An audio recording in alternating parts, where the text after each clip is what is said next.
Je m'appelle Benoît Bruyère, je suis psychologue hospitalier au GHU Paris Psychiatrie et Neurosciences et juriste chargé d'enseignement dans plusieurs universités.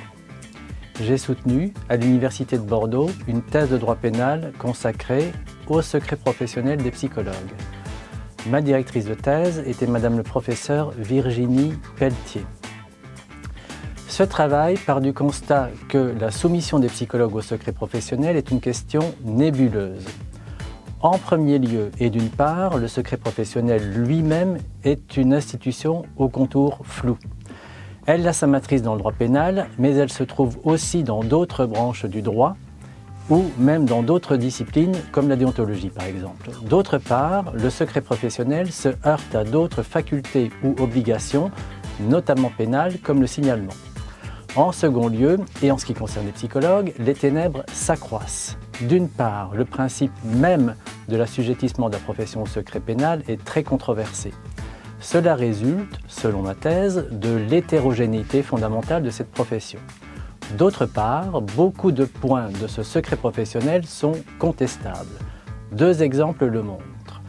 D'abord, un psychologue des organisations, fonctionnaire, est tenu au secret pénal, alors qu'un psychologue psychothérapeute libéral ne l'est pas.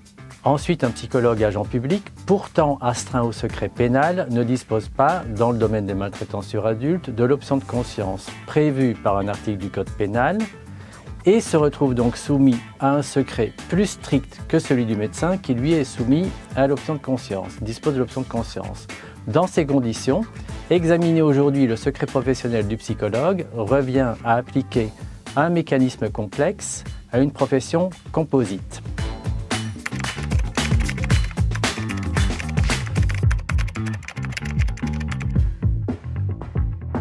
En premier lieu, à propos du secret professionnel pénal, deux théories s'opposent.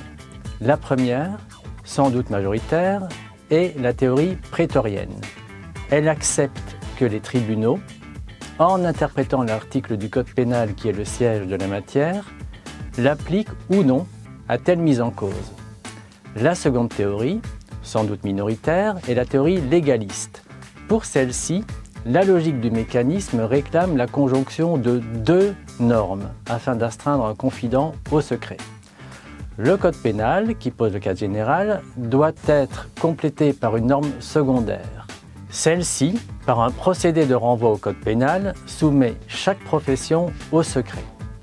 En second lieu, à propos de la psychologie et des psychologues, l'immense majorité des auteurs pensent que la psychothérapie figure parmi les nombreuses et diverses fonctions des psychologues. Pourtant, de multiples controverses et discussions parcourent depuis l'origine l'histoire de la profession de psychologue, psychothérapeute.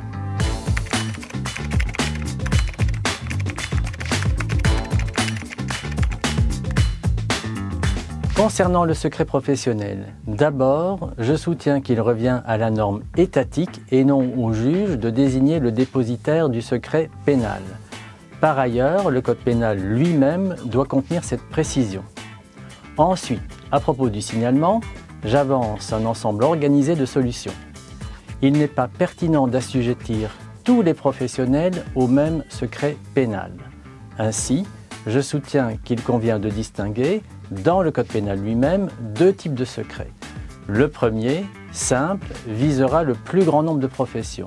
Le second, renforcé, s'appliquera à quelques professions fondamentales pour l'équilibre social. Dans ce nouveau système, le signalement primera sur le secret, sauf exception, très rare et spécialement motivée pour le secret simple, et peu fréquente et éthiquement justifiée pour le secret renforcé. Il s'agit donc de renverser l'équation actuelle selon laquelle le secret et le signalement sont à peu près équivalents, sauf exception, sauf quand on ne sait pas. Concernant les psychologues, il importe de recentrer leur mission sur le domaine de l'étude du conseil et du psychisme quotidien, en les éloignant du champ pathologique et en supprimant leurs fonctions thérapeutiques. De cette façon, il devient possible d'assujettir harmonieusement les psychologues au secret pénal simple.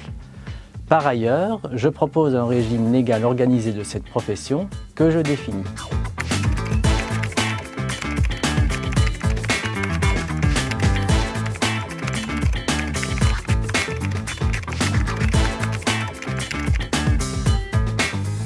Cette thèse permettra aux universitaires et praticiens du droit d'avoir une vue d'ensemble sur le secret professionnel et le signalement, thème toujours d'actualité et source de débat.